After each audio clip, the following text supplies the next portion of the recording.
De esa manera nos encontramos como con el primer paso que da David en la historia que conocemos hacia ser la figura que todos sabemos que es David en el Antiguo Testamento y en el Nuevo Testamento, ¿cierto? El hecho es que siendo él rey en Hebrón, mientras sucede eso, Israel ha sido derrotado apabullantemente en el norte, allá en la llanura de Jezreel, en ese corredorcito de paso donde queda la ciudad de Megiddo.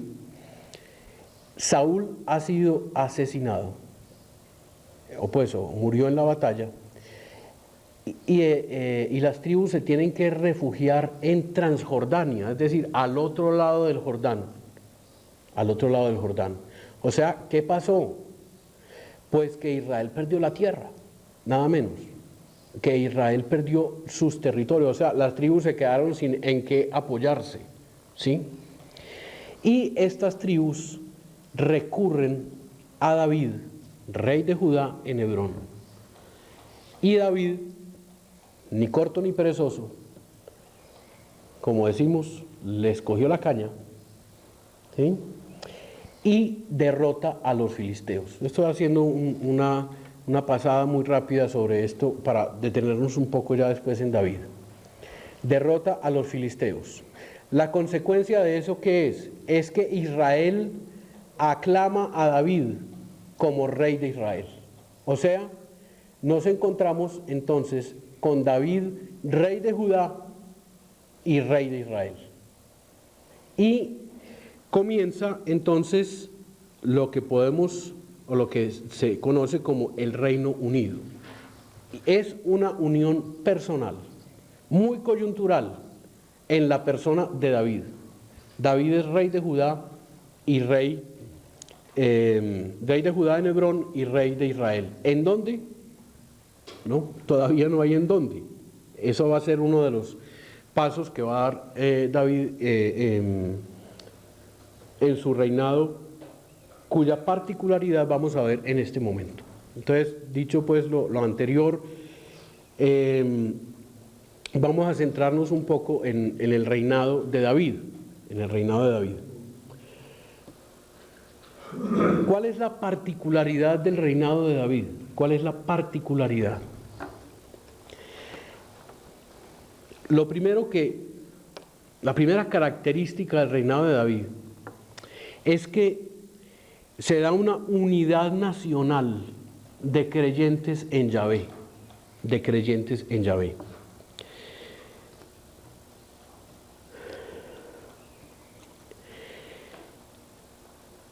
Una cosa, pues que es interesante tomar conciencia de ella, es que el jefe que logra acabar con el dominio filisteo, es decir, el libertador de Palestina, el libertador de Israel, no es de Israel, es de Judá. Lo que resultó entonces aquí, al suceder esto, precisamente es que se da esa unidad nacional de creyentes. El hecho de haber sido elegido rey de Judá en Hebrón y también rey por parte de las tribus del norte, logró por primera vez unir las tribus del norte del norte con Judá. O Judá hasta ahora pues casi que ni lo habíamos mencionado, porque la federación tribal se da es en el norte, Media Palestina y Galilea, el norte de Palestina o el norte del territorio de Israel, en Galilea. Judá nunca perteneció a la federación de tribus y ahora por primera vez David consigue unir Israel con Judá y hacer una unidad de creyentes en Yahvé.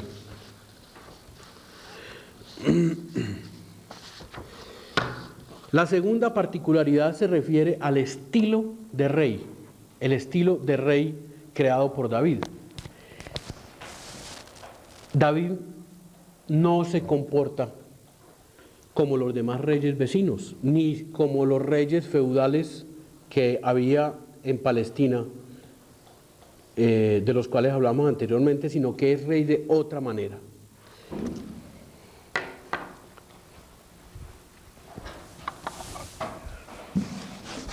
Entonces, ¿cómo es rey David? Primero, sin corte, es un rey que no tiene corte, aunque sí tenga corte de rey, que es distinto, ni esclavos.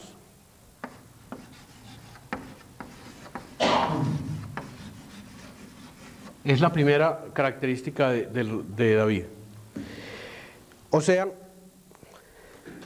es un rey que no se dedica al autocrecimiento, dijéramos a la conformación de un aparato estatal que comienza por la corte. Por lo tanto, es un rey que no se dedica a hacer grandes construcciones ni templo. Y pues tiene su ejército privado, pero entonces no está dedicado a construir su propio o un ejército regular. David conserva esa guardia personal de mercenarios, ¿cierto? Pero son su ejército privado, es como su guardia personal. David no escogió gente de entre sus propios israelitas para esa guardia personal. O sea, David no tuvo ese ejército regular y por lo tanto tampoco tuvo necesidad de ciudadelas militares para defensa militar. Eso es como lo primero, ni corte, ni esclavos, ni grandes construcciones, ni ciudadelas militares. Lo segundo, entonces, si no hizo eso, ¿qué hizo? David entendió que gobernar no era solo administrar cosas. Y esto es muy importante. David entiende que gobernar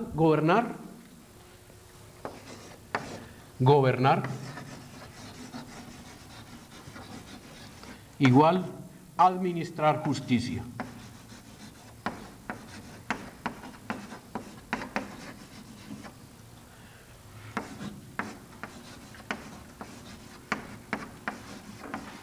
Esta es la gran característica de David. David es un administrador de justicia entre la gente de su reino. David se comporta entonces, en últimas, como un padre de familia que hace funcionar el orden de cosas en su reino, análogamente al padre de familia que hace funcionar las cosas en su familia, ¿sí? Es decir, David quería que se vivieran las costumbres familiares a ese nivel macro, ya super macro, ya no pues aquí lo podemos seguir llamando todo Israel, pero ya sabemos que aquí todo Israel tiene una conformación política diferente. Ya no es la federación de tribus, sino el Estado monárquico de la monarquía unida. Que se obre justicia y que se castigue a los que no viven la justicia. O sea, David comienza a ser juez, a dirimir los problemas en las puertas de la ciudad. Y en las puertas de la ciudad no es porque no tuviera donde sentarse en otra parte, sino porque ese era el sitio donde se administraba justicia. Las puertas de las ciudades son dos puertas, ¿sí? Y por lo tanto marcan un recinto, ¿sí? Como si hubiera una puerta, tal cual aquí, una puerta allá y otra acá. Entonces hay un recinto dentro y ahí era donde se sentaba David. Ese era como su trono, en las puertas de la ciudad, administrando justicia, para atender las quejas de la gente. Por eso David tiene la fama, con razón, de ser el rey más justo, el hombre más justo de Israel. De allí que David deja una huella indeleble en los israelitas. ¿Por qué? ¿Por qué esa huella indeleble? Porque con David, el primer rey de Israel, la monarquía, una estructura política ajena a Israel, tardía en Israel, encuentra la expresión típica israelita. Y la expresión típica israelita se refiere a lo esencial de Israel. Por eso nos detuvimos tanto en la parte anterior, ¿cierto? Porque él mismo combina el ascendiente de un gran monarca con la simplicidad y la solidaridad israelita, sobre todo para con los humildes, conservando la rectitud y la justicia en la sociedad de Israel. Eso es lo típico de David. Por eso David es la figura que es en la Sagrada Escritura. Por eso, entonces fíjense cómo la grandeza de David no es haber hecho una monarquía. No, la grandeza de David es haber hecho una monarquía fiel a la esencialidad israelita, lo típicamente israelita que es ese tipo de sociedad igualitaria y fraterna.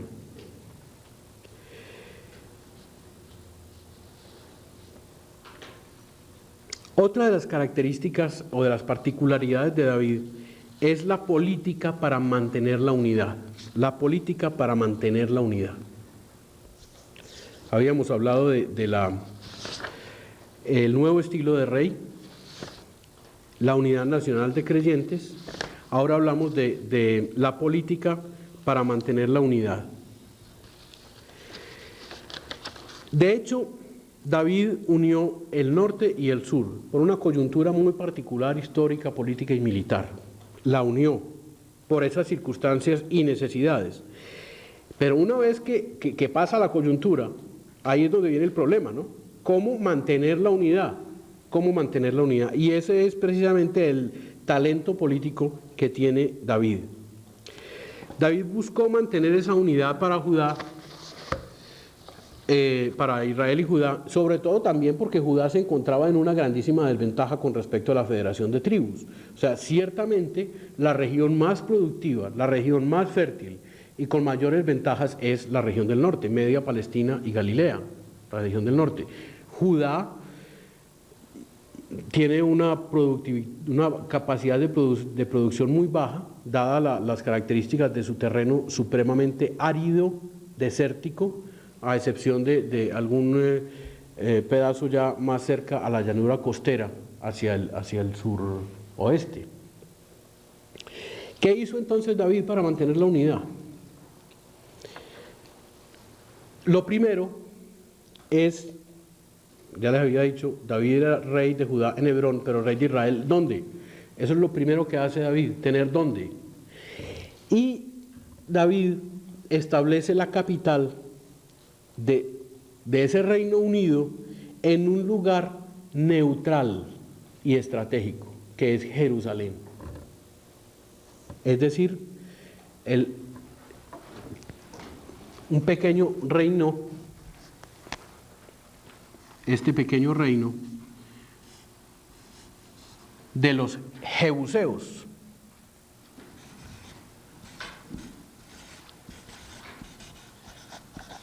Esta era, decíamos la vez pasada, que esta era una de las ciudades que habían quedado como un poco aisladas junto con Megiddo, está en el sur, Megiddo en el norte. Entonces Jerusalén en ese momento seguía siendo un reino cananeo, ¿sí?, en manos de los jebuseos. David entonces conquista a esta ciudad, Jebush, que era de cultura egipcia y de apoyo egipcio.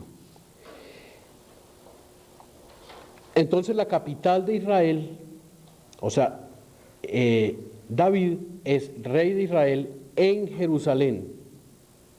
Ya no va a ser ni en Hebrón, porque ahí era su sede como rey de Judá, ni en Siquem en el norte, sino en un sitio neutral. Es la ciudad de David. Eso, más aún, es una ciudad que se llama así todavía, la ciudad de David, porque es una ciudad que le pertenece a David por conquista personal. Y desde ahí, neutralmente, puede ser rey del sur y del norte. Y ninguno de los dos puede reclamar ninguna prioridad o ninguna preferencia o algún privilegio. Está en un sitio neutral.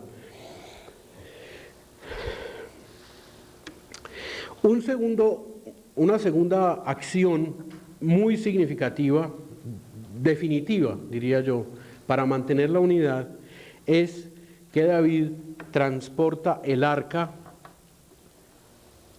de la alianza, que pertenece al norte, es decir, que pertenece a Israel, la transporta a Jerusalén. ¿De dónde la transporta? Pues de manos de los filisteos. Los filisteos, en aquella batalla donde había vencido Israel, la habían capturado y la habían mantenido en su poder. Y David, al vencer a los filisteos, toma el arca, símbolo de las tradiciones del norte, ¿sí?, y la coloca ahí, en esa ciudad neutral, en Jerusalén. El arca tenía mucha importancia, sobre todo pues para el norte, y eso implica un gran afecto de David por el norte, lo cual aumenta la confianza de Israel hacia David. De manera que David utiliza también las fibras religiosas para mantener unidos al norte y a Judá, lo cual traerá como consecuencia que el culto religioso del norte y del sur quedaría en Jerusalén. Esa es una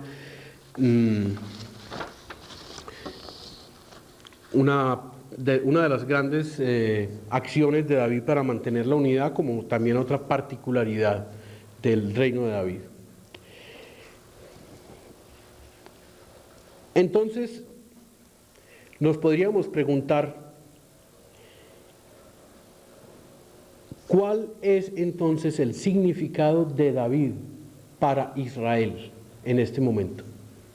Con lo que hemos dicho, que es como lo más central de cara a lo que nos interesa. Miren, para Israel resulta ser mucho más significativo la figura de David, porque David les devuelve una tierra que ya habían poseído. Mejor dicho, es más grave perder una tierra que se está poseyendo a no tener esa tierra, y de esa forma no se podrá perder, ¿cierto? Entonces, David lo que hace es devolver a Israel la base real de su supervivencia, ¿cierto? De su supervivencia. Es más importante recuperar la tierra de manos de los filisteos que inclusive la propia salida de Egipto, que fue por allá de un grupito chiquito, ¿cierto? Por eso el caso de David es un hecho clave en la historia de Israel, porque hizo muy rápidamente la recuperación de tierra.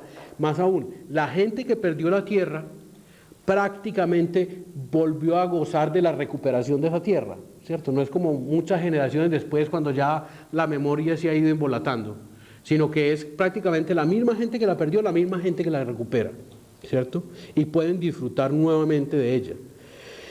Israel, con la experiencia de la recuperación de la tierra por parte de David, empieza a mirar y a leer su historia de una manera diferente, porque cuando como que se experimenta tan concretamente la experiencia de Dios en un momento histórico, esa experiencia sirve como lente de lectura para mirar el pasado e inclusive para tener una esperanza más, porque tiene un paradigma más claro hacia el futuro, ¿cierto?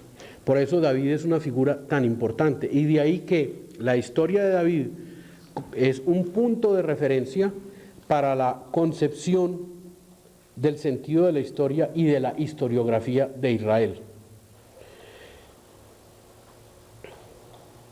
En este punto concreto del significado de la historia de David, yo le pediría a Gustavo que nos hablara un poco más de esa importancia de David.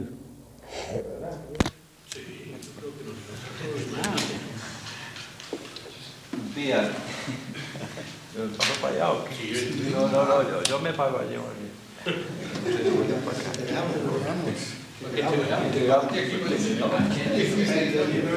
trata de lo que está diciendo José Roberto, es tan trascendental que propiamente la experiencia de salvación concreta, es decir, Dios salvando por medio de hombres, en este caso David y su gente, es tan trascendental que todo en el Antiguo Testamento se mide con este hecho de experiencia, el pasado y el futuro, hasta el Nuevo Testamento.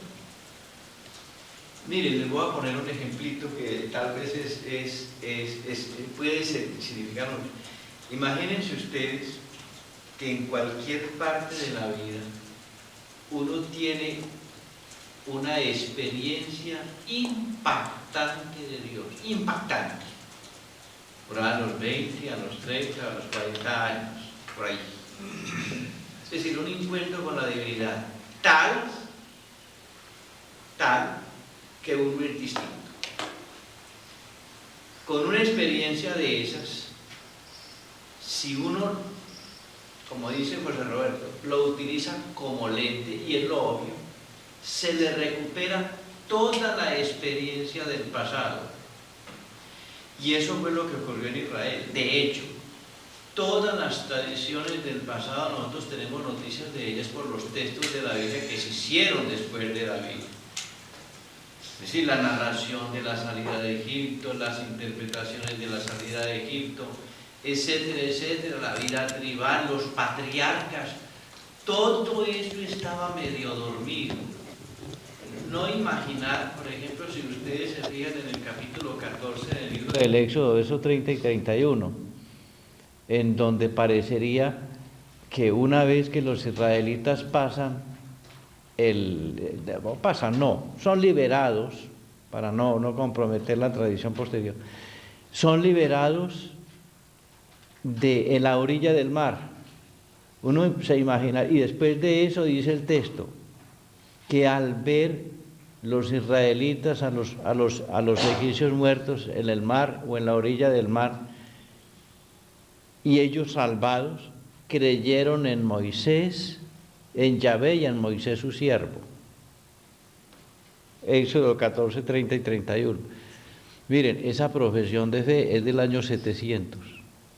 Uno se imaginaría que pasaron al otro lado del mar y se pusieron a hacer teología. Todas esas tradiciones se recuperaron fue de la experiencia de Yahvé. La salida de Egipto tuvo ya vigor.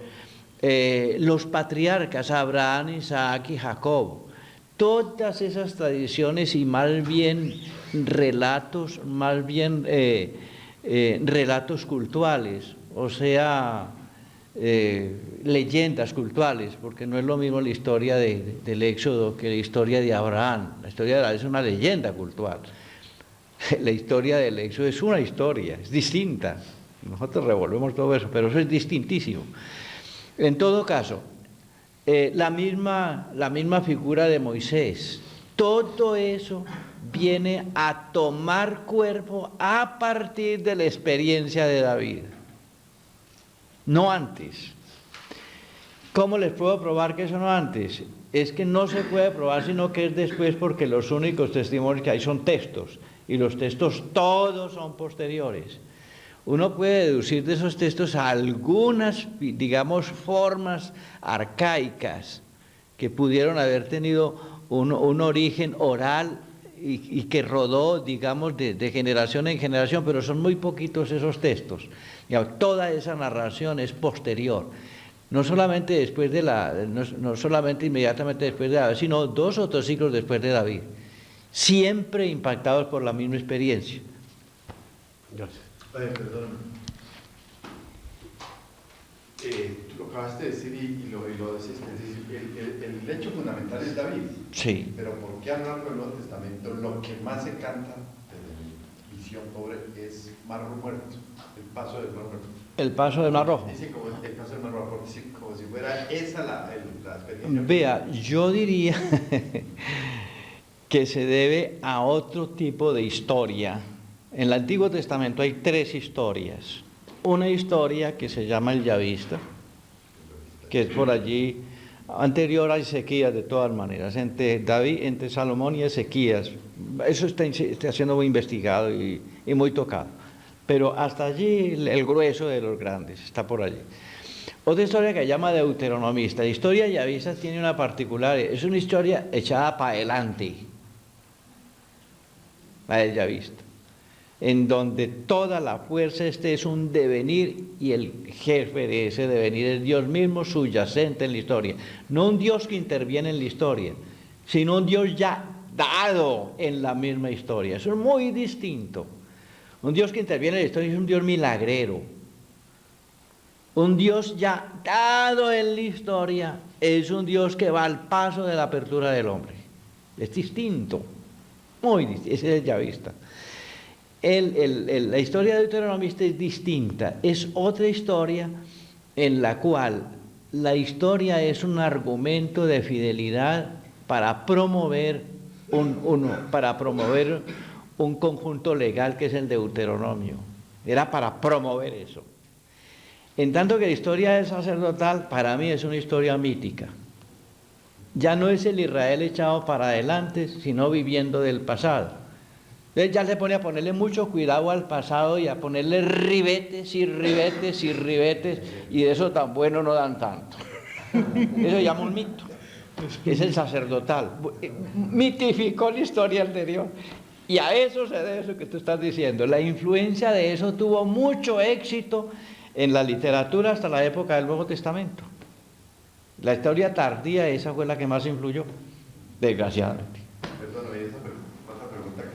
Pero te queda claro por qué. Sí, perfecto. Es esta. Es de la idiosincrasia, pues, por el chavismo, que esto se vuelve, como que dice teología, pero de hecho, ¿qué hace pensar a este pueblo que todo esto que hemos vivido es de Dios? ¿Por qué esa revelación de traer Dios que siempre es extrahistorizante a la historia? Que es la grande y grande originalidad de la Biblia. El Dios de la Biblia es un Dios que nos sale desde dentro, ya comprometido con el hombre. Conta toda la historia de las religiones. Toda la historia de las religiones. De las otras religiones. El Dios de la Biblia. De las otras religiones. Inclusive, yo te diría, es cierto que hay una revelación de Dios al grupo de Moisés y a las tribus, pero ya la configuración de ese Dios, la voluntad de Yahvé, sale de una cosa que es elemental, del etos familiar. Israel tuvo la gran visión de entender que solamente el acontecer de Dios se percibe en etos familiar, en ambientes familiares, no en grandes. Por eso mañana van a ver ustedes cómo Israel es una familia. Y es a partir, es decir, Israel deduce que lo honesto será en el etos familiar, no en otra aglomeración más amplia, allá es donde el hombre es más deshonesto. Y eso es obvio. Es decir, la primera prueba de la realidad de Dios para Israel es la honestidad de la vida familiar, una ética.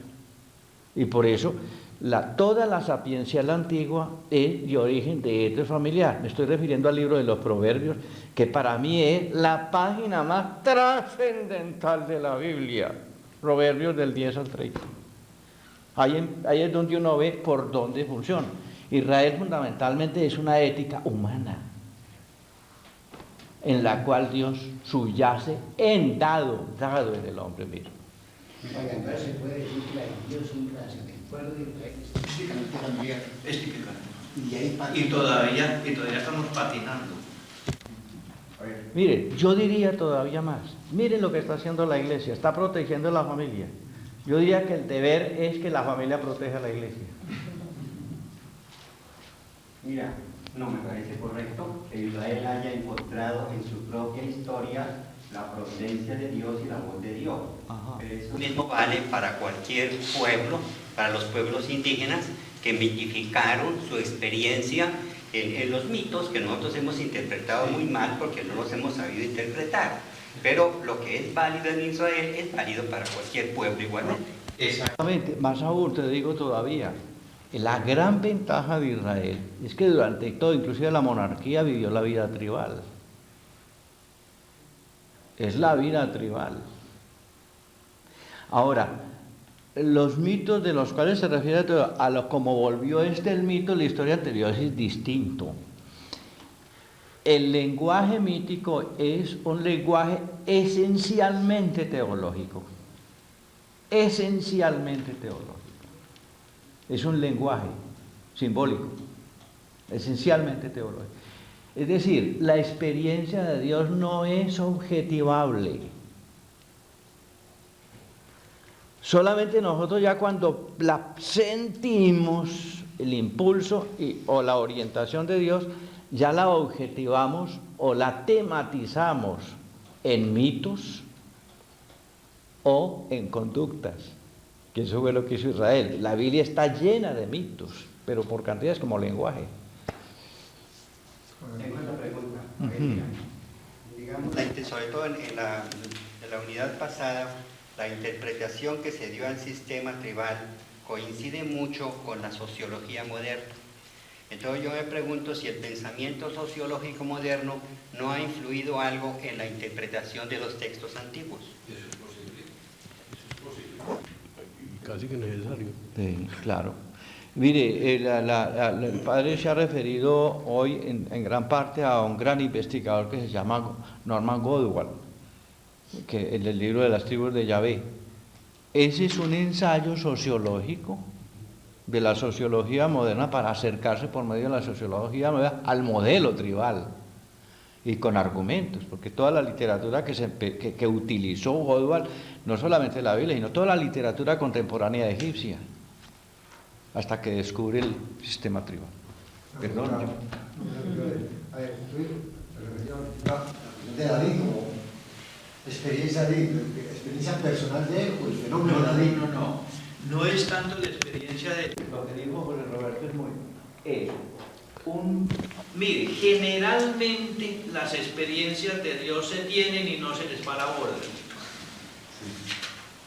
Se necesita una experiencia posterior muy determinante para que uno descubra las anteriores. Lo normal es, en toda la Biblia es que se dé una experiencia y después la descubre. Aún en el caso del Nuevo Testamento con el resucitado. Vienen a tomar conciencia como 20 o 30 años después, y eso en sombras. El que hay, el que da la parte es Pablo, que como que ya es más consciente que cómo fue la cosa, ¿no? Y es el primero que escribe, son como 30 o 40 años después. El caso de David es un caso excepcional, en donde la misma masa de gente que experimenta la ruina por parte de los filisteos que nos acaba de describir él, esos mismos que experimentaron la ruina experimentan la salvación al mismo tiempo, es decir, toman conciencia de salvación al mismo tiempo que la tienen.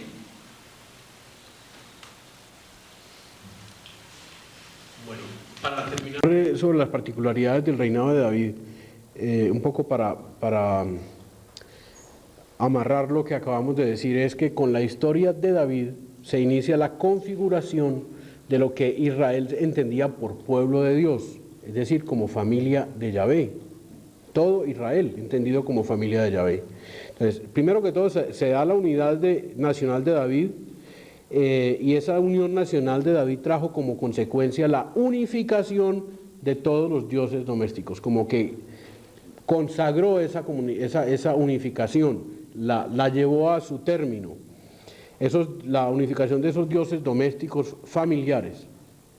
Y segundo, la unión nacional trajo también como consecuencia la unidad, ya no religiosa, sino de las tradiciones de los grupos que integraron Israel, como si todos los grupos estuvieran implicados en cada una de esas tradiciones, ¿sí? Hasta el punto de llegar con todas las tradiciones y todos los grupos a un árbol genealógico, es decir, a una familia ampliada. Eso es muy importante, porque se percibe la similitud entre los grupos, se percibe la similaridad, el parecido de las experiencias, de las tradiciones, del origen, del destino inclusive, del destino común de todos esos pueblos, y la experiencia de David se los pone delante, ¿sí? Y caramba, realmente aquí entonces tenemos como una historia común que trae como consecuencia no solamente la unificación de los dioses en Yahvé, sino la unificación de todas las tradiciones hasta entenderse a sí mismo como una familia ampliada. Esa es la función de las genealogías, ¿cierto? Esa es la función de las genealogías. Entonces, Israel es una cultura de grupos que se juntaron. Israel es una familia, pueblo de Dios, es una familia. Por tanto, la relación de Dios con Israel es la relación de Yahvé con Israel en cuanto familia. Esto se debe a la experiencia vivida bajo David en este proceso que acabamos de decir.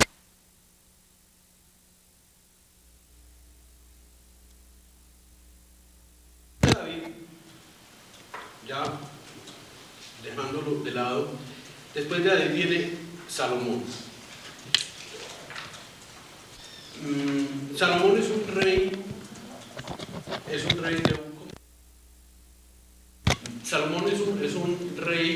de un corte muy distinto, radicalmente distinto a David. ¿Cómo fue de hecho la monarquía de Salomón? Vamos a decir brevemente algunas características que lo contradistinguen de David.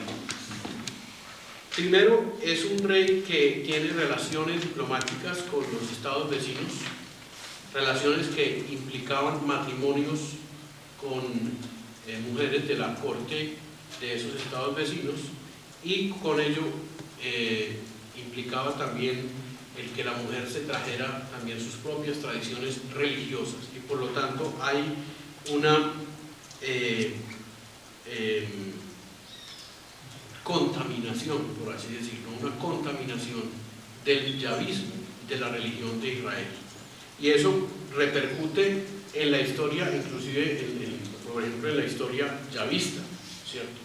Esa forma o esas relaciones diplomáticas a través de matrimonios que implican la asunción de otras religiones e inclusive de la construcción de altares a los dioses de los reyes cuyos estados tenían relaciones con Salomón. Lo segundo es el comercio.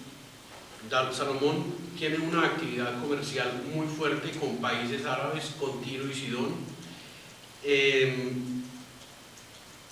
Lo tercero es la creación de un ejército regular. Esto en Salomón es muy claro. Se crea un ejército regular que implica la construcción de ciudadelas, y al mismo tiempo la construcción de ciudadelas implica el reclutar esclavos. Entonces comienza también esta experiencia de esclavitud, peor que la de Egipto. En Egipto por lo menos estaban en un país que no era de ellos, ¿no? Y aquí es esclavos en su propia tierra y hechos esclavos por su propio rey. Más aún, esta esclavitud bajo Salomón es la que ellos tienen delante cuando quieren describir, es la experiencia de esclavitud que tienen delante para describir la esclavitud de Egipto.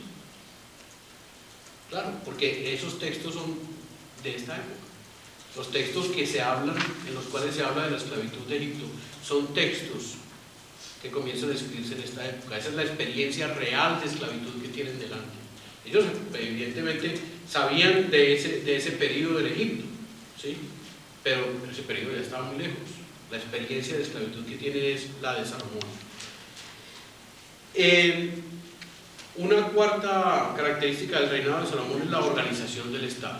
Y aquí sí nos encontramos entonces con la conformación de la corona, el aparato estatal, la corte y pues el aumento de funcionarios que están muy dedicados con una última característica que tiene que ver con lo económico, que es precisamente la creación de unos distritos en el norte, fíjense bien, en el norte, es decir, en Israel, no en Judá, sino en Israel, que debían sostener a la corte mes por mes. Básicamente es para recoger tributos que van a sostener a la corte y la conformación de la corona, ¿cierto? Esta última característica, aparte de otras características del reinado de Salomón, nos lleva ya a pensar en la división del reino. O sea, el reinado de Salomón carga las tintas se llaman gastos, carga los costos del montaje del aparato estatal, de las dimensiones que le da Salomón sobre el norte del reino, es decir, sobre Israel. Entonces ya podemos comenzar a vislumbrar por qué a la muerte de Salomón Jeroboam regresa de Egipto para liderar la rebelión de Israel y la separación de Israel con respecto a Judá. O sea, esa es tal vez la principal causa de la división del reino. El tipo de reinado que hizo Salomón, cargando los costos del aparato estatal exclusivamente sobre el norte.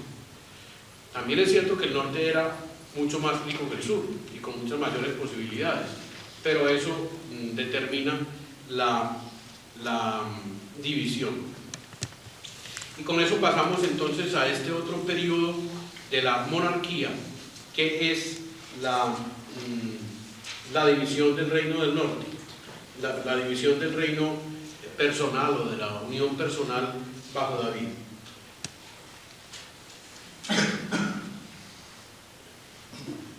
Uno se pondría a pensar que lo obvio, al decir el norte, nosotros nos separamos, es que el norte haya creado una monarquía al estilo de David, es decir, que hubiera vuelto a una monarquía que fuera instrumento de los ideales de Israel, de justicia, de igualdad, de solidaridad, de preservación del etos familiar y de promoción de ese etos familiar en el conjunto del reino del norte.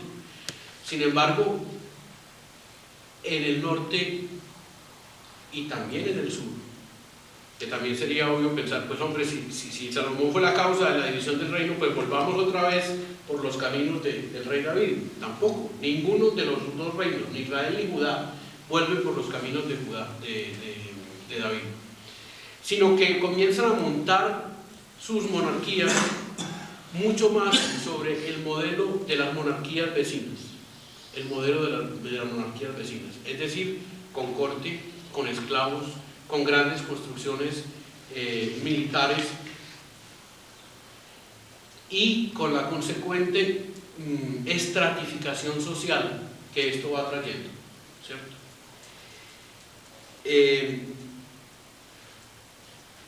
Y no digo más sobre el asunto de la división del reino y de los dos reinos separados, simplemente caminan por los mismos senderos, con una particularidad de violencia, sobre todo en el reino del norte. En el reino del norte hay una violencia muy grande, sobre todo porque el reino del norte no está montado sobre una dinastía, sino está montado sobre un tipo de monarquía que necesita la aclamación popular por una parte y la designación profética por otra, ¿cierto? Lo cual se prestó, como se prestó realmente, a la lucha por el poder y al exterminio de reyes que eran tumbados por golpe militar, y al exterminio de todo el que lo pudiera suceder. O sea, que de una vez acababan con la familia del rey, ¿cierto? Como es el caso muy conocido de Jehú, ungido por Eliseo, ¿sí? Que después es criticado por otro profeta, que es Oseas, y considera la actividad del rey Jehú como una actividad que no debe ser limitada en ningún caso. Entonces, en el reino del norte y en el reino del sur se da ese tipo de monarquía más parecida al de los reinos vecinos. En el sur también hay casos de violencia, pero son mucho menos notorios y menos frecuentes que en el reino del norte. Muy bien. Entonces, ¿con qué nos encontramos en este momento a partir de Salomón y de la división del reino de Salomón? Nos encontramos con una estructura política que va en contravía de lo que es esencial para Israel, ¿sí? La monarquía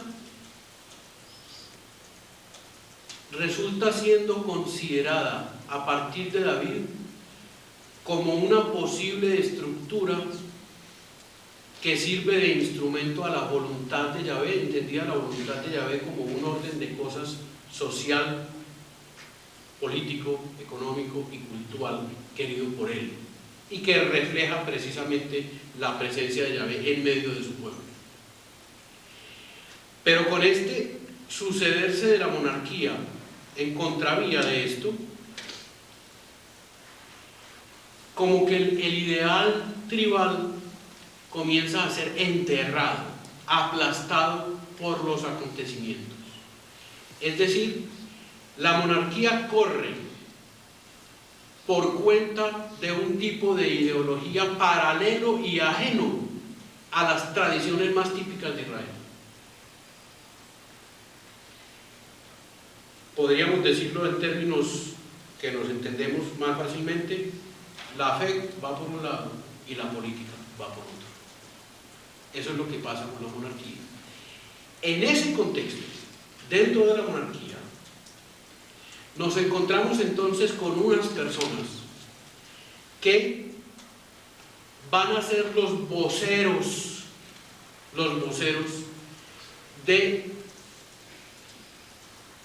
la voluntad de Yahvé, entendida como la estamos entendiendo. Es decir, los voceros de un Dios que reclama una ética social, grupal, que tiene las características que vimos en la vez pasada. Y ese es el fenómeno profético. El fenómeno profético es fundamentalmente el resurgir desde lo más hondo de Israel, desde las entrañas de Israel, de esa voz que Israel supo escuchar y que embolató por el desarrollo de la monarquía en contravía de lo que Dios les había mostrado en su historia que debía ser su camino. Entonces nosotros tenemos que entender que los profetas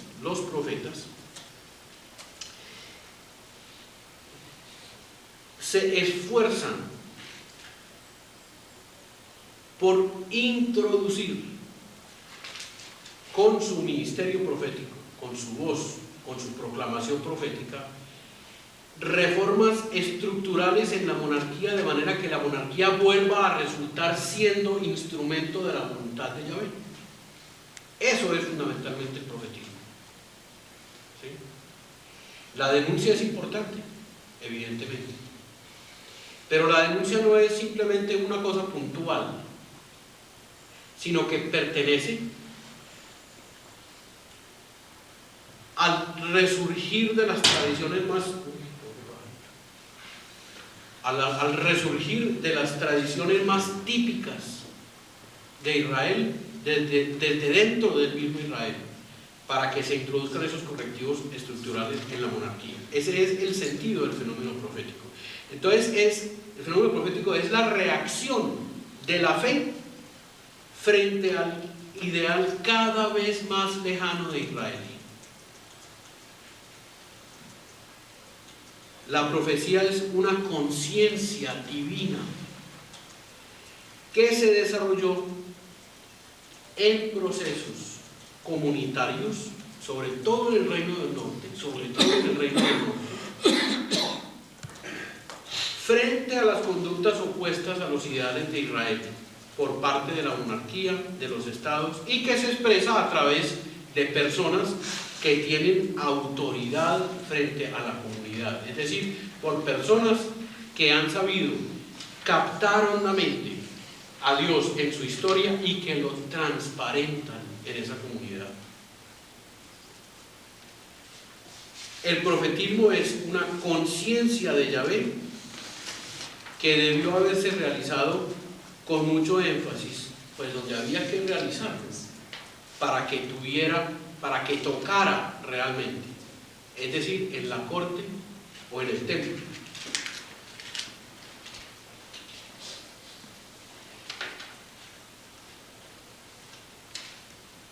Ese es el sentido, pues, del movimiento profético, que ustedes van a tener la posibilidad de leerlo en un artículo que les vamos a repartir ahora. Pero antes de repartirlo, ¿el almuerzo era a las 1 o a las 2:30? Una palabrita sobre el deuteronomismo. Ustedes saben que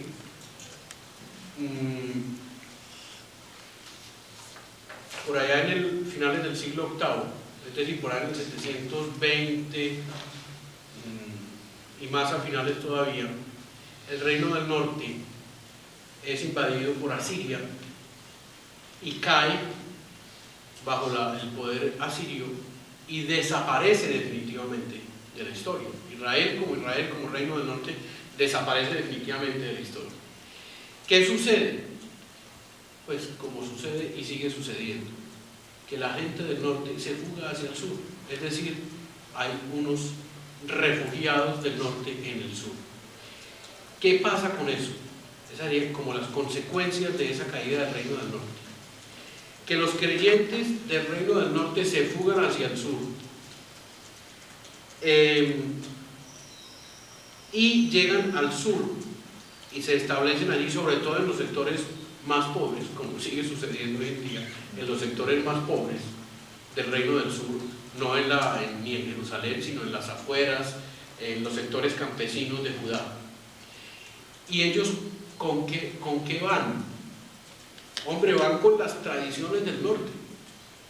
No es que van con el libro bajo el sobaco, ¿cierto? Sino que van con experiencias, las experiencias comunitarias de fe vividas, que son capaces también de transmitirlas y de impregnar de ellas a los del Reino del Sur. Entonces las tradiciones del norte, esas grandes tradiciones de salvación que van en la línea de todo lo que hemos hablado hasta ahora, pasan al sur y comienzan a permear los sectores campesinos del sur, que no les son pues totalmente ajenos, porque recordemos que además ya habían tenido la experiencia de ser Reino Unido, ¿cierto? Y además los del sur también tienen ya un poco sus propias tradiciones. Entonces, lo primero que sucede allí es que se unifican las tradiciones del norte con las tradiciones del sur. Primero a ese nivel popular, a ese nivel campesino, pero que poco a poco van penetrando también en la corte. Posteriormente van a penetrar en la corte. Con esto que se forma un movimiento que llamamos un movimiento de justicia y derecho, que tiene que ver con el movimiento profético. Y el deuteronomismo nace a la sombra del movimiento profético, que tiene la justicia y el derecho como comportamiento de fidelidad a una comunidad familia de Yahvé, y como normas concretas, ¿sí? Como normas concretas para el cumplimiento, para que se lleve a cabo realmente esa fidelidad, como lo esencial de ese movimiento profético, y que es tomado en este momento muy en serio en el sur. Se forma entonces ese movimiento de justicia y derecho, y además se comienzan a redactar los libros de Amós, de Oseas, probablemente de Miqueas y del primer Isaías. Eso es como lo que comienza a suceder en el sur a propósito de toda esta refugiados que vienen con sus tradiciones. Este conjunto de acontecimientos que yo les estoy hablando muy rápidamente, pero sobre lo cual en su contenido se va a referir más Gustavo mañana, este conjunto de acontecimientos, de transporte de tradiciones, de redacción de Amós y Oseas, de movimiento de justicia y derecho, es lo que se llama el movimiento deuteronomista. Es la unión coherente en cuanto a mentalidad de todo ese conjunto de repercusiones de la caída del Reino del Norte. Ese es el nicho del movimiento deuteronomista, que bebe en el movimiento profético y que toma para sí y une coherentemente esos otros acontecimientos que acabo de mencionar. Eso es entonces el movimiento deuteronomista, que por otra parte, ya lo tendremos que ver por la tarde, va a encontrar en una coyuntura política particular como su soporte real para que pueda penetrar en la corte y las tradiciones del norte no sean simplemente tradiciones que han sido transportadas por unos refugiados hacia el sur y que se asentaron entre los campesinos del sur, sino que también sea como sancionadas oficialmente en la corte bajo el reinado de Josías. Pero eso pues, lo vemos posteriormente. Yo quiero entregarle unos ejemplos rapidito. Sí, vale.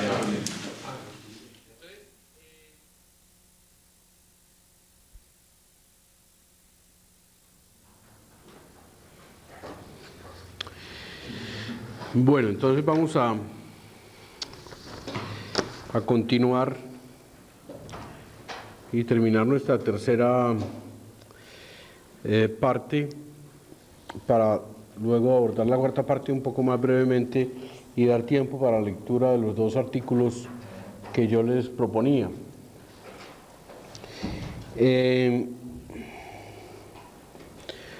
Después de la caída del reino, lo que vamos a tratar de ver en este momento es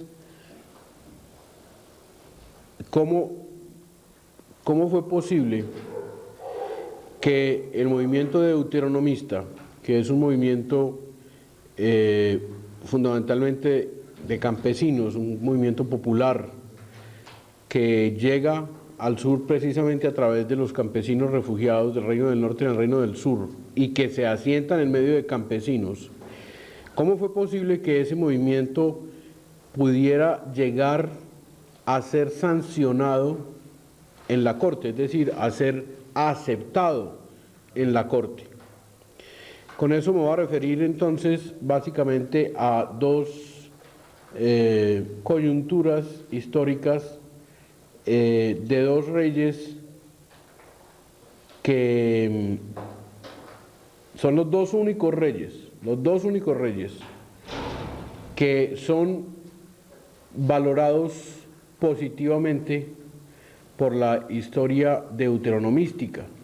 Y cuando digo valorados positivamente es que simplemente se afirma que siguieron por los caminos de su padre David, ¿sí? O sea, el patrón de juicio es David.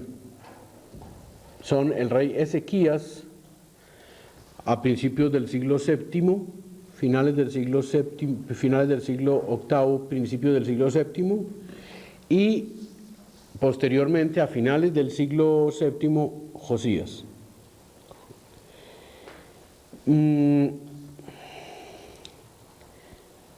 Para no entrar pues como en una cronología demasiado minuciosa, con respecto a Josías, simplemente digo lo siguiente: durante el reinado de este rey, con respecto a Ezequías, me equivoqué, con respecto a Ezequías, digo lo siguiente: ocurrieron durante este reinado unos procesos importantes. La reforma religiosa que Ezequías quiso echar adelante,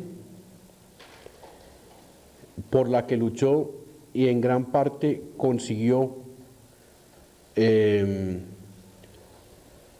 poner por obra, guerras con los filisteos y coaliciones antiasirias.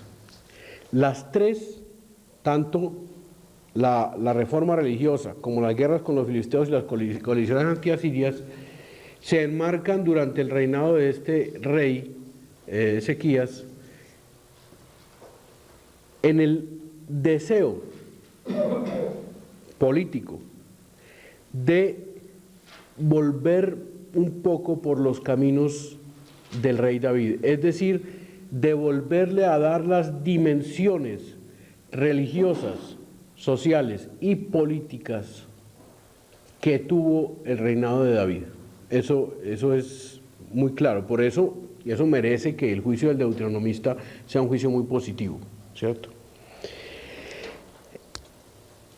Por eso esos tres procesos no se pueden ver de una forma aislada, solamente los podemos entender dentro de esa intención de restauración del imperio davídico, para lo cual el paso previo a la concentración, el paso previo era la concentración de la vida religiosa en el templo de Jerusalén, a lo que debía sumarse pues la expansión de territorio, concretamente las guerras con los filisteos, y esa política de independencia del imperio asirio que, como ustedes saben, a finales del siglo VIII causó la caída del reino del norte y por lo tanto seguía siendo el imperio dominante en ese momento.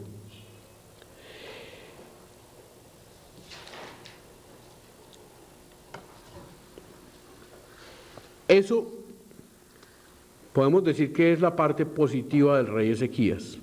Sin embargo, tuvo un precio, y es que en esas coaliciones antiasirias, ante el imperio asirio, pues Israel, Judá concretamente, salió perdiendo, es decir, se vio supremamente empobrecido y quedó reducido prácticamente a un territorio muy pequeño dentro de Judá. O sea, su política expansionista no surtió efecto. A pesar de eso, tiene el juicio positivo del deuteronomista debido a esa intención de restaurar el imperio de David.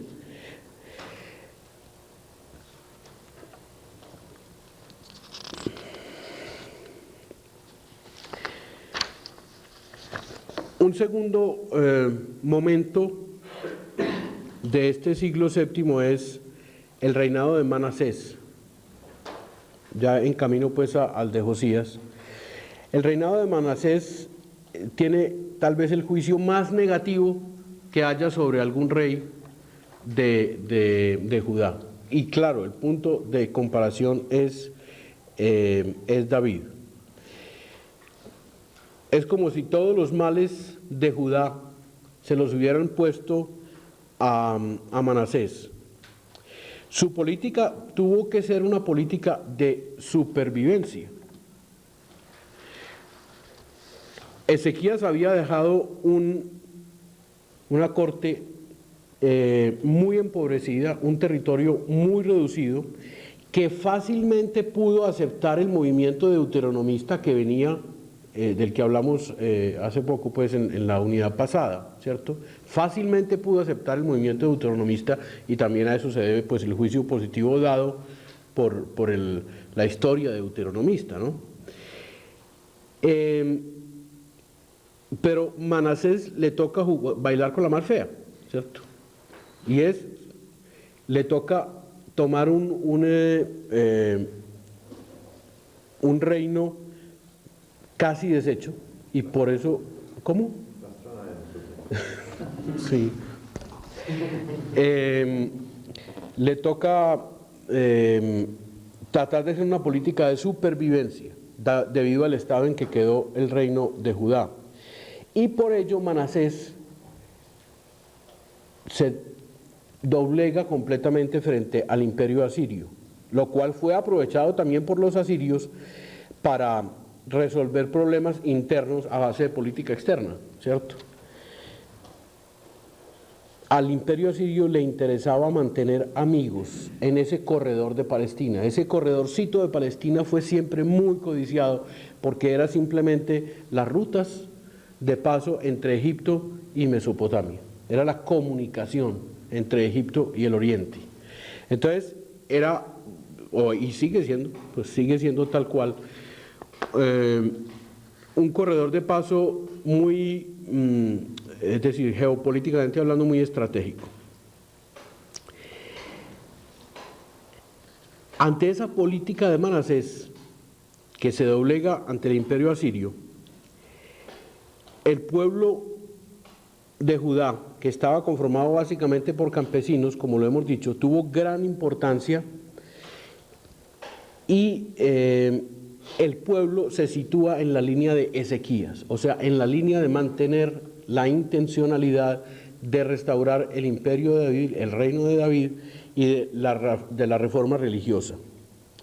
Y recordemos que precisamente es en manos de los campesinos de Judá en las cuales están las tradiciones de Israel.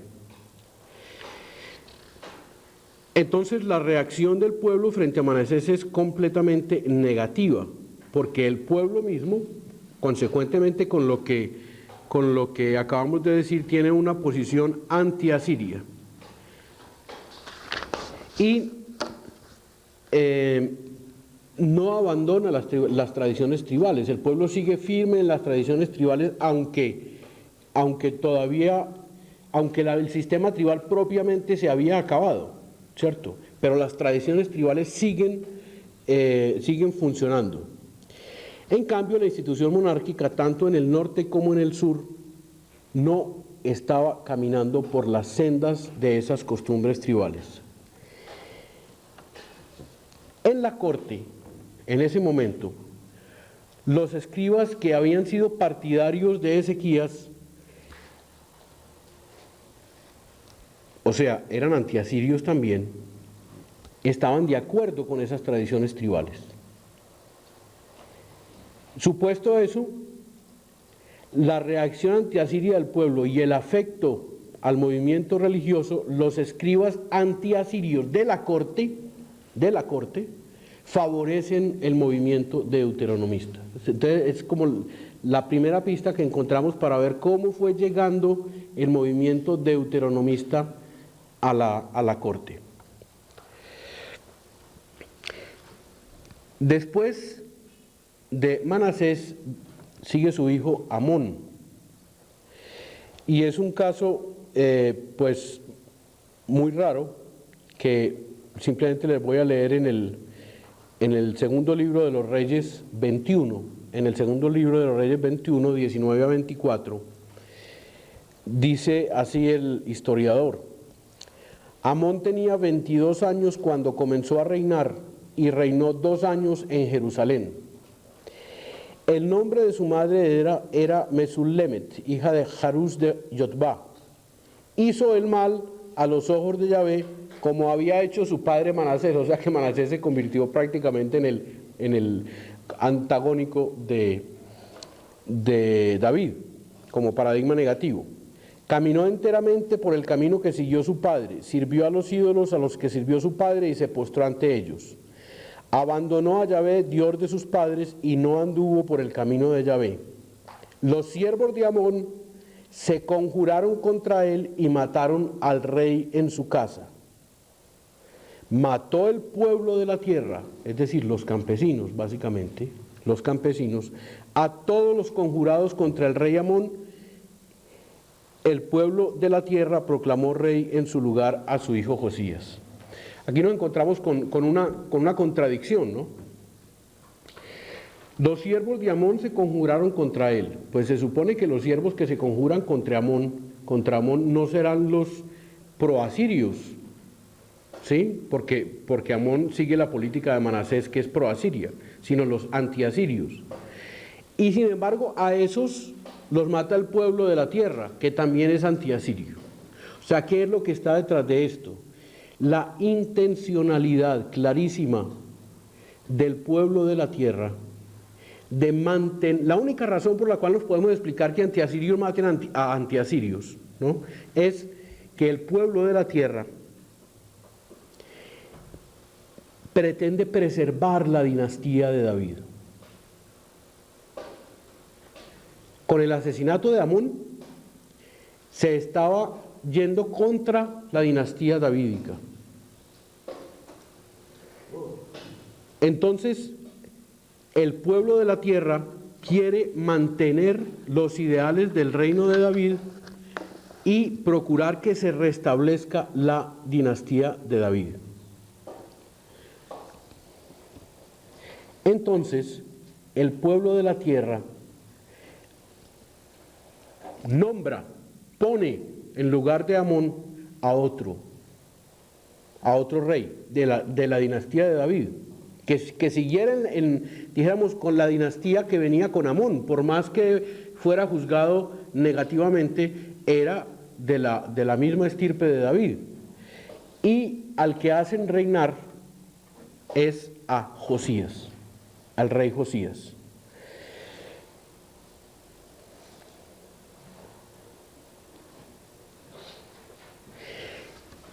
En el reinado de Josías ocurre un hecho muy importante, que es el que nos interesa sobre todo en este caso, para ver cómo es posible pues que llega el Deuteronomio a la corte. O sea, fíjense que en este momento ya nos encontramos a un rey, al rey Josías, un caso único en la historia de Israel, que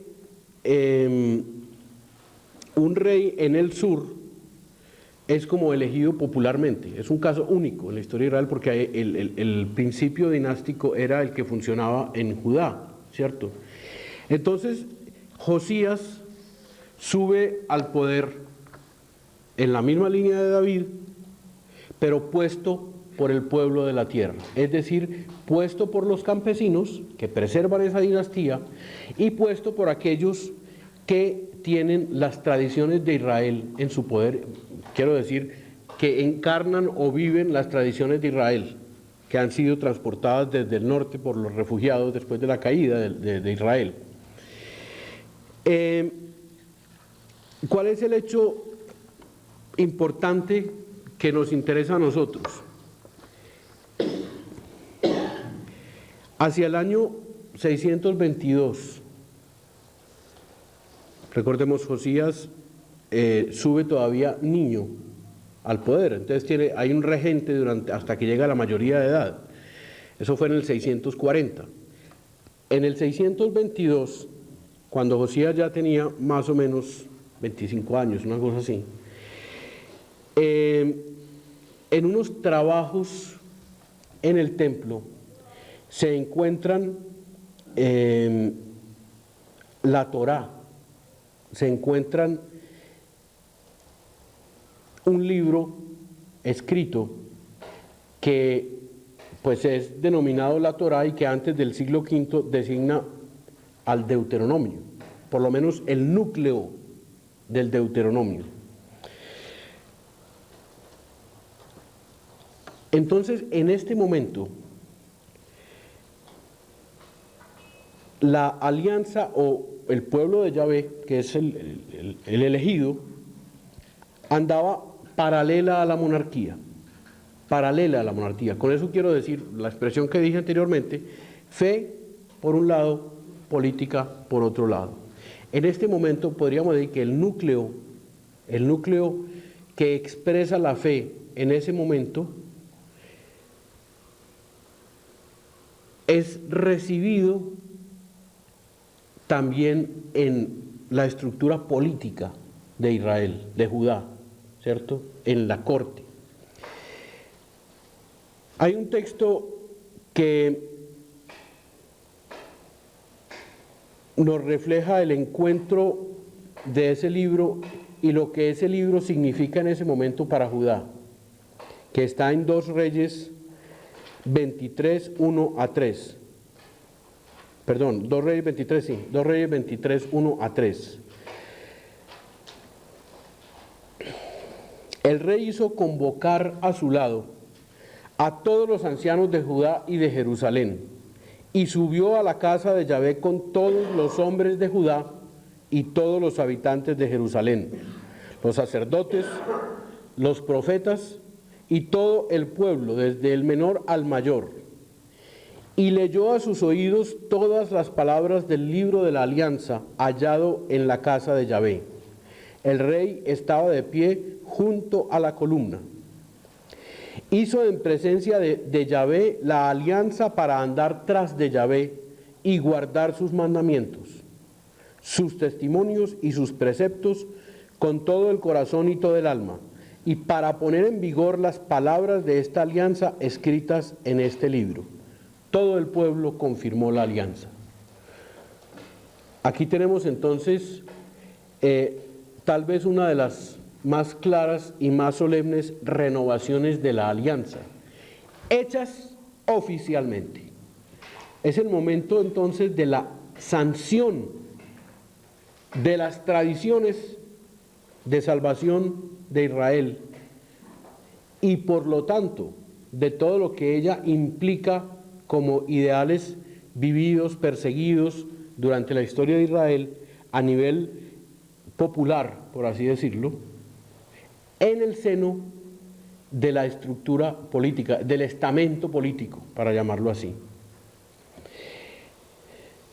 Es un momento en el cual el más comprometido en esta renovación es el rey mismo, quien hace esa renovación de la alianza con su pueblo a nombre del pueblo mismo.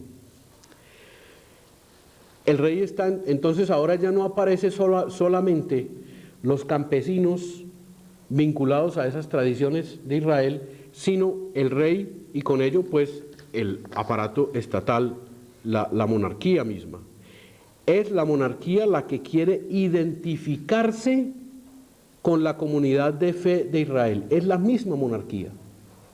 La comunidad de ahora en adelante es la monarquía, propiamente hablando. Y eso es precisamente lo que pretende el Deuteronomio, ¿no? Tratar de darle cuerpo a un sistema monárquico configurado según los ideales tribales. Ese hecho del reinado de Josías merece el juicio más positivo del deuteronomista con respecto a un rey. O sea, Josías anduvo por los caminos de David su padre.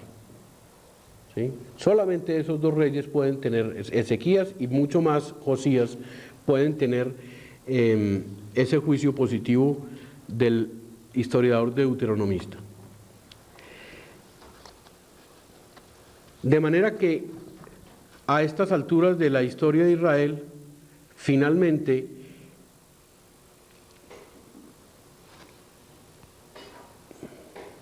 la vitalidad de fe vivida en las tradiciones de Israel, vivida por grupos y traída al sur por medio de los refugiados del norte, puede encontrar de nuevo la expresión concreta de otra estructura, ¿sí? Josías, aparte de la reforma religiosa y dadas las coyunturas políticas del momento, logra también prácticamente expandir el territorio de Judá casi a las mismas proporciones de David, ¿cierto? Entonces lo que se vive en este momento del reinado de Josías es realmente una auténtica euforia religiosa, pero como estamos hablando del pueblo de Israel, una euforia religiosa que está siempre acompañada de una base política, de una base económica y social y cultural, Nunca podemos separar esto en la historia de Israel, y yo creo que en nuestra historia tampoco, ¿sí? Muchos de los problemas que nosotros tenemos, inclusive a nivel de evangelización, es precisamente que hemos reducido lo religioso, o mejor dicho, la fe, a unos ámbitos individuales y a unos ámbitos de cumplimiento de ciertas cosas religiosas, ¿sí? Entonces hemos dejado la fe sin que toque la vida concreta, y la vida concreta no es solamente la personal, la vida concreta es comunitaria, la vida concreta es social y política.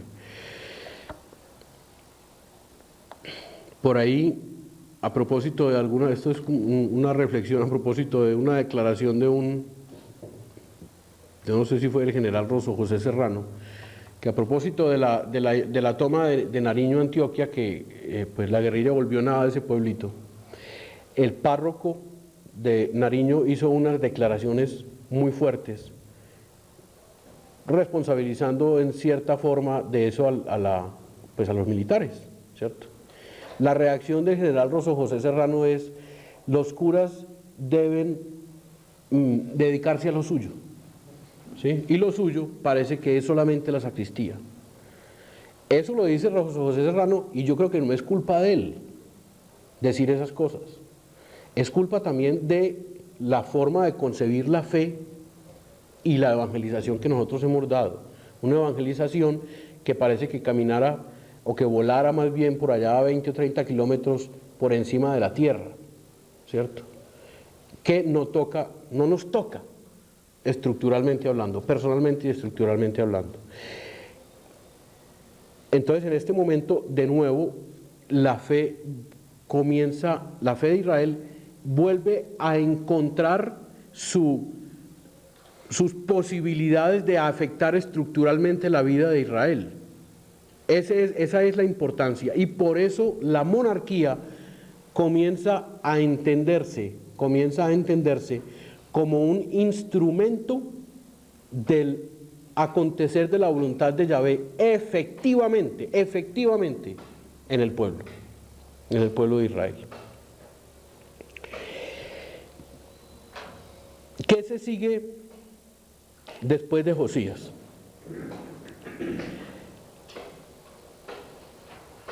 Desafortunadamente, Josías encuentra la muerte pues todavía muy joven, aunque fue un periodo muy largo en el cual él fue rey, pero gran parte de ese periodo tuvo que ser a través de un regente, ¿sí? Josías reina desde el 640 hasta el 609. Josías encuentra la muerte muy joven todavía en Megiddo, esta ciudad en el corredor, en ese pasador del norte, cuando el faraón Necao iba a tratar de neutralizar la acción de los asirios un poco más al norte de Palestina, y pasa por Megiddo como quien dice: yo paso por mi territorio, ¿no? Porque todavía se sabía los egipcios como los dominadores de ese territorio, y muy concretamente de esa ciudad de Megiddo, que era una ciudad-estado, que fue una ciudad-estado. Y Josías, al mismo tiempo, se sabe que ese es su territorio y sale a enfrentarlo. Total, en la batalla, Josías cae en la batalla, y con eso comienza a desmoronarse el reino de Judá. De ahí se suceden pues unos reyes que no supieron estar a la altura de las circunstancias. Tenemos allí a Joacás, que luego los mismos egipcios se encargaron de hacer saber que ellos eran los que dominaban en ese territorio y le cambiaron el nombre por Eliaquín, y el cambio del nombre era decir yo mando aquí, ¿no? Aquí mando yo, aquí mando yo. Siguen después otros reyes, Yoyaquín, y estos reyes pretenden de nuevo rebelarse contra Asiria. Pretenden de nuevo rebelarse contra Asiria.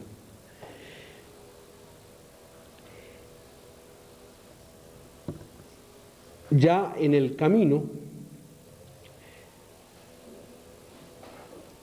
perdón, yo me equivoqué de imperio dominante, ya los babilonios habían neutralizado a los asirios, era al cual quería responder Necao, y había comenzado el surgimiento de un nuevo imperio, ¿sí? El imperio babilonio. La reacción de estos pequeños reyes del final del reino de Judá es hacer alianzas contra los babilonios, lo cual resulta para ellos supremamente costoso, y la reacción de los babilonios no se hace esperar, ¿sí? Este proceso histórico, que es un poco repetitivo, de surgimiento de imperios y caída de imperios y surgimiento de otros, termina entonces con la invasión de los babilonios hacia el 597. En el 597, Nabucodonosor invade Jerusalén y saquea la ciudad. Y se da la primera deportación. Deporta a los notables de la ciudad, empezando por el rey Yoyaquín. Y esos son pues llevados al cautiverio, entre los cuales se encuentra el profeta Ezequiel. Lo que queda es una corte muy, muy reducida.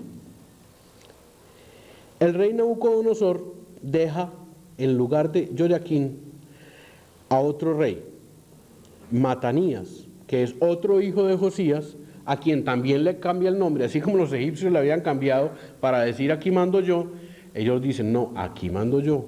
Ese es el sentido del cambio de nombre, y le ponen el nombre de Sedecías. Judá en ese momento, en el 597, como primer paso de la política invasora, queda sometida como vasallo a Babilonia.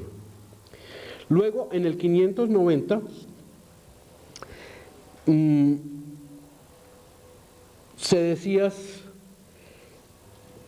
una vez que Nabucodonosor ha salido de campaña, intenta otra coalición anti-babilónica, en la cual participan también los egipcios. O sea, en últimas es, mire, yo no quiero ser vasallo de uno, quiero ser vasallo de otro, porque siempre el imperio egipcio ha sido también un imperio dominante. Busca una resistencia contra Nabucodonosor. Egipto busca la resistencia, le conviene la resistencia frente a Nabucodonosor, porque teme precisamente que el próximo paso de Babilonia, que ya está en el sur, sea precisamente Egipto. Ante esa coalición, Nabucodonosor regresa en persona hacia el año 587. Es tal vez el año más catastrófico para Judá. Destruye lo poco que había quedado de Jerusalén, asesina a Sedecías y hace una segunda deportación de lo poco que había quedado de la corte. En su lugar ya no queda un rey, sino que queda un gobernador, un segundo paso de la estrategia babilónica para dominar. Queda Godolías, que es un personaje también nativo de Israel. En ese momento, al asesinar a Sedecías, se acaba definitivamente la monarquía. Y al acabarse la monarquía, habiéndola ya concebido precisamente como instrumento de la voluntad de Dios, es decir, como instrumento que preserva y fomenta el orden de cosas de Yahvé, pues se acaba también la religión de Israel. Pues según el Deuteronomio, la religión era la monarquía como institucionalización del orden de cosas de Yahvé, o sea, se queda sin piso, se queda sin piso. Es como si uno estuviera por ahí parado en un pie de cama y le corren el pie de cama, ¿sí? Un tapetico, le jalaron el tapete, Israel se va al piso, se queda sin piso la religión de Israel. Se va desintegrando entonces así la religión yavista, la religión yavista. Luego, en el 585 asesinan a Godolías los mismos israelitas.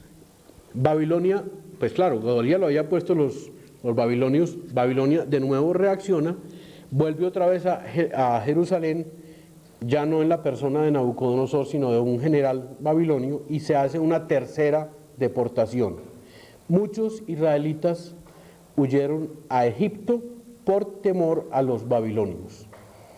Entre esos que van a Egipto, esos fugitivos, se encuentra el gran profeta Jeremías, quien por solidaridad con ese grupo, tal vez el grupo más afectado de todos los grupos a propósito pues de esta catástrofe de Israel, accede a ir con ellos a Egipto, a pesar de que Egipto para Jeremías era pues la catástrofe también, a lo cual él siempre se opuso. Y allí muere Jeremías.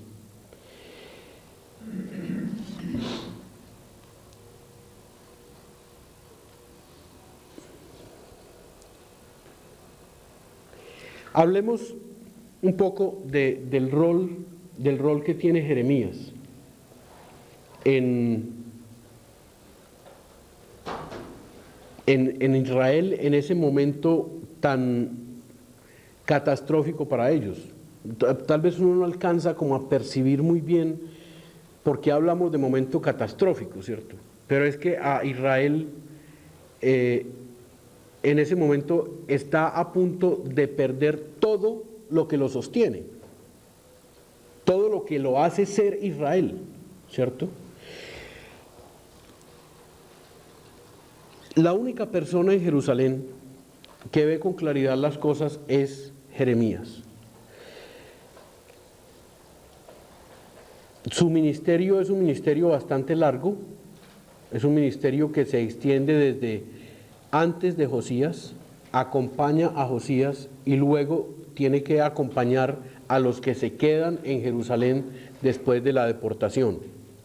O sea, para Jeremías era muy claro que si Israel hacía alianza con Egipto contra los babilonios, estaba perdido. Y lo único que se iba a conseguir con esa política era darle pie a una masacre, que fue la que efectivamente ocurrió, una catástrofe. O sea, en el 585 de Jerusalén no queda ni siquiera el templo, es absolutamente destruido. Entonces no queda ni monarquía ni templo. Jeremías sostuvo la fe en Yahvé a pesar de que la religión se acabó. Eso es interesante. Una cosa es la fe y otra cosa es la religión. Es decir, otra cosa es esa institucionalización de la fe. Jeremías no era de la corte y sin embargo sí tenía que ver con el culto, que pretendía mantener viva la mística de la sociedad igualitaria y promover el orden jurídico.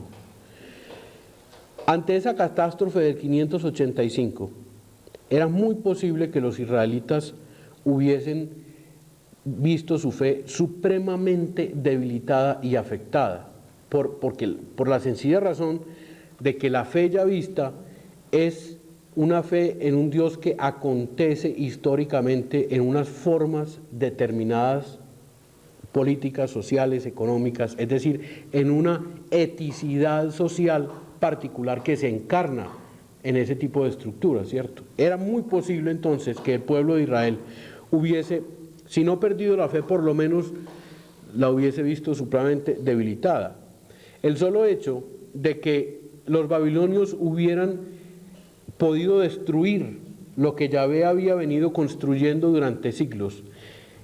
Dada la mentalidad de la época, era fácilmente concluible que el rey, el Dios de los babilonios, era un Dios más fuerte que el Dios de Israel, simplemente.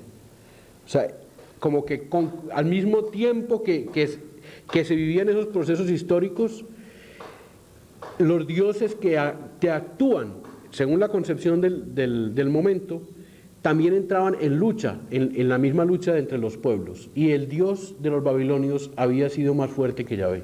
Ya eso significa una pérdida de la fe del pueblo de Israel. Al disolverse entonces la monarquía, se pensaría que Yahvé ya no quería continuar como Dios de Israel. Sin embargo, aquí Jeremías piensa que la destrucción de Jerusalén ocurrió conforme a la fe. Aquí comienza Jeremías muy sutilmente a reconstruir la fe de Israel, y ese es el papel fundamental que tiene. Si fueron infieles, no acogiéndose al orden de cosas de Yahvé, no quiere decir que Yahvé los abandonó. Ellos fueron los que abandonaron a Yahvé. Entonces, se creía, y esa era la manera de pensar, si no eran fieles, lo consecuente es que se desintegrarían como pueblo, se les desintegraría su fe y ellos mismos. Pues precisamente eso fue lo que ocurrió, y eso es lo que dice Jeremías. Eso es lo que ocurrió lo que estábamos creyendo, que si no éramos fieles nos desintegraríamos. Nos hemos desintegrado, entonces es que hemos sido infieles. Pero si eso está sucediendo así precisamente porque es el mismo Yahvé el que continúa presente en su pueblo. Según la fe que ellos tenían en ese momento, eso fue lo que ocurrió precisamente. Entonces ¿por qué quejarse? Más bien, ¿por qué no ahondar en esos acontecimientos que ocurrieron según la fe? O sea, Jeremías quería asegurarles que a pesar de haberse alejado de Yahvé, tenían derecho a volver a su fe en Yahvé. Tenían derecho a volver a Yahvé. Si según la fe se habían desbaratado por haberse separado de Yahvé, Yahvé está listo si vuelven a él.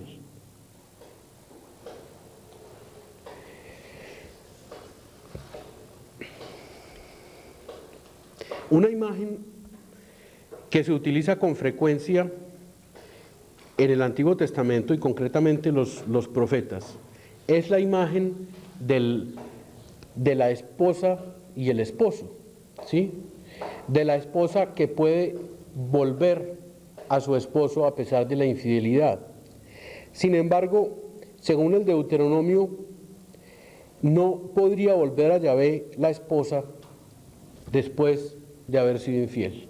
O sea, el Deuteronomio pone como esa norma que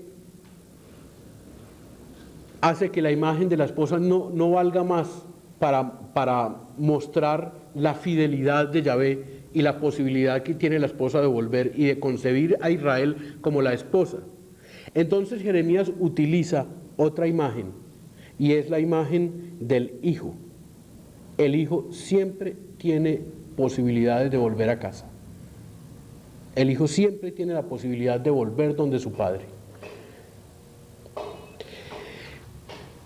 De esa manera, entonces, Jeremías configura la ideología mesiánica. Esa ideología consiste en que Yahvé devolverá a Israel lo que tuvo antes y lo mejor de sus experiencias. E Israel podrá volver a aspirar a eso porque es hijo y puede volver a su casa paterna. ¿Qué es lo mejor? Lo mejor que tuvo antes fue la época de Josías. Y la época de Josías es lo mejor precisamente porque pretendió restaurar el reinado de David, como lo hemos dicho anteriormente. Es decir, porque la época de Josías fue un intento de renovación de la época de David y todavía con mayor intensidad, sobre todo a ese nivel religioso, después de todo lo que se había recogido y vivido en los grupos del norte. El mesianismo entonces, que va siendo configurado con la figura de Jeremías, o que Jeremías impulsa, es esperar, porque ya no lo tienen delante, esperar para el futuro la figura del Deuteronomio, es decir, esa figura que el mismo Deuteronomio nos presenta de la monarquía y del rey, con un conjunto de leyes y de normas de tipo social y de tipo cultural que hacen posible que funcione el orden de cosas querido por Dios.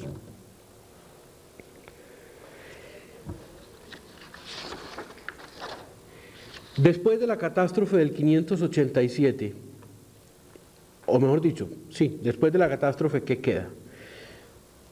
Queda un grupito en Babilonia, en una situación, dijéramos, económicamente no tan de esclavitud como tal vez se pueda de pronto figurar, ¿sí? No tan de esclavitud como se pueda figurar, porque les permitieron, no los dispersaron, sino que les permitieron vivir juntos, ¿cierto? Y por lo tanto les permitieron seguirse reuniendo y tuvieron la posibilidad de comenzar a releer y a interpretar lo sucedido a la luz de las tradiciones antiguas. Precisamente en el exilio babilónico se comienzan a echar las bases de la etapa posterior, que es la comunidad judía. Concretamente, esas posibilidades de reunión es lo que va a dar, o por lo menos es el embrión de lo que en la religión judía se va a llamar la sinagoga, ¿sí? Se va a llamar la sinagoga. Tuvieron, al tener las posibilidades de reunirse, también tuvieron la posibilidad de interpretar a la luz de las tradiciones que ellos habían llevado y por lo menos de los escritos que tenían hasta el momento, de interpretar ese presente de ellos y de comenzar también o de reelaborar un poco los textos a la luz de esa situación. Entonces se dan también nuevas redacciones de los profetas, por ejemplo, de Amós, de Oseas, que se van a continuar mucho más intensamente después en la época de la comunidad judía por unos mecanismos de lectura, relectura y de glosa de esos mismos documentos. Otra institución que comienza un poco en este tiempo con el grupo de Babilonia es la institución del sábado, que básicamente se va a instituir para garantizar la asistencia a la sinagoga y la reunión cultural de ese momento, porque no hay templo, ¿cierto? Ni van a volver a tener templo muy pronto al regreso del exilio. Y la tercera es la circuncisión, que es como una marca para distinguir al pueblo de Israel del resto de la humanidad. Y precisamente en este momento es cuando más necesitan la distinción, porque están en medio de un pueblo extranjero. Ese es el primer grupo que queda en Babilonia. El segundo grupo es el grupo de Egipto, que ya hablamos de él brevemente, que se establece al sur de Egipto, en una isla, del cual, pues, es decir, pronto se va desintegrando y pues no tienen una influencia muy grande en la vida posterior de la comunidad judía. Y otro grupo es el grupo pequeño, pobre, muy pobre, que queda en Israel mismo, es decir, en Palestina. Ese grupito es el grupito de campesinos, de personas anónimas que se quedan ahí, que es el grupo mayoritario, pero que no era deportable, simplemente porque ellos no podían ser como unos sujetos muy claros de nuevas rebeliones contra los babilonios. Por eso la técnica de los babilonios era deportar a los notables de Israel, ¿cierto?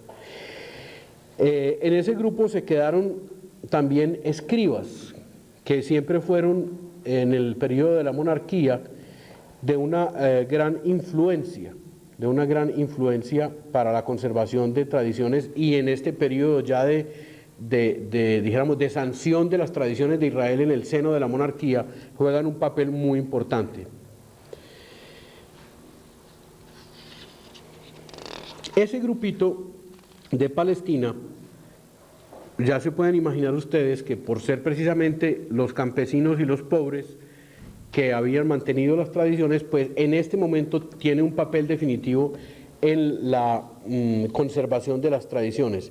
Sin ese grupo que queda en Palestina, de gente pobre, campesinos, lo poquito que quedó de la monarquía no se habría conservado. O sea, gracias a ellos se conserva la vida de fe que se vive comunitariamente por la acción de Yahvé.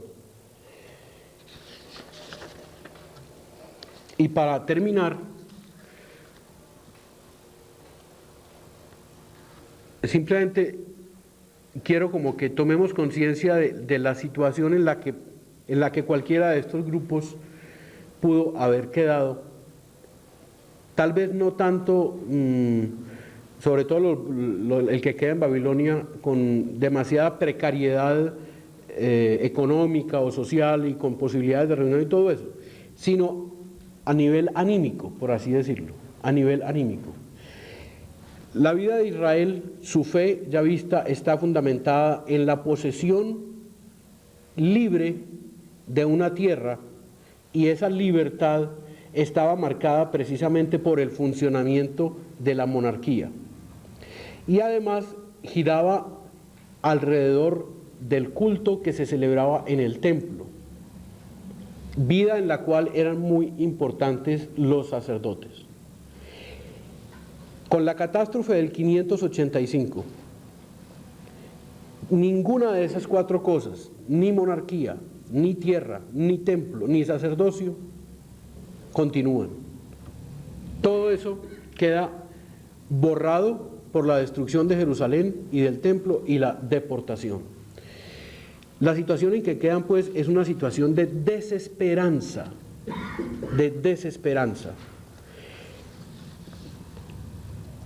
de pérdida de lo que los sostiene vitalmente en la existencia, ¿cierto?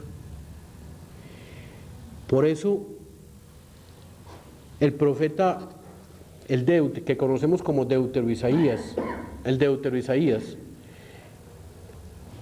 comienza su ministerio precisamente consolando a Israel, pero consolándolo también concretamente, con consolación que el profeta puede intuir y recibir a partir de acontecimientos históricos, muy particularmente del ascenso de los persas.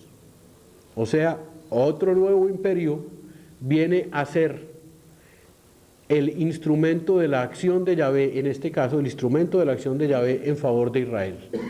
Tan es así que el mismo libro de Deutero-Isaías señala a Ciro como el ungido de Yahvé, un persa, no es un israelita, es un persa que es denominado por el profeta como el ungido de Yahvé, porque va a ser él el que va a posibilitar el regreso a la tierra, a pesar de que después de todas maneras seguirán como vasallos de otro imperio y la monarquía no se puede restablecer en ningún momento.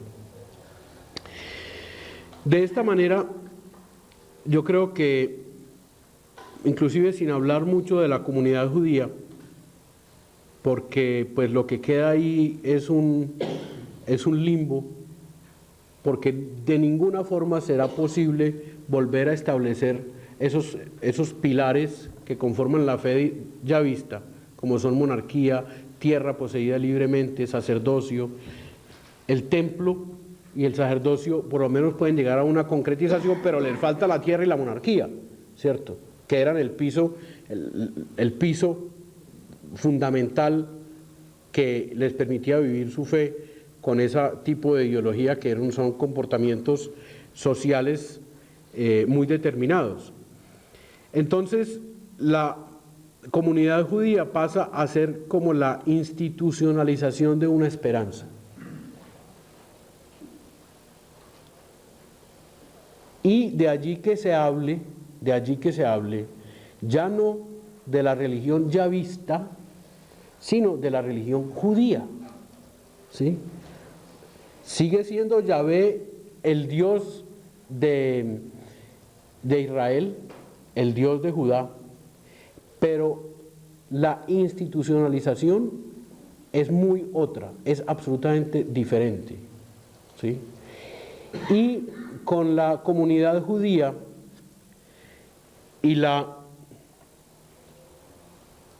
teocracia sacerdotal, que es lo que en definitiva va a quedar, porque como no puede haber rey, el mismo sacerdote o los mismos sacerdotes comienzan a asumir funciones monárquicas, entre comillas, ¿cierto?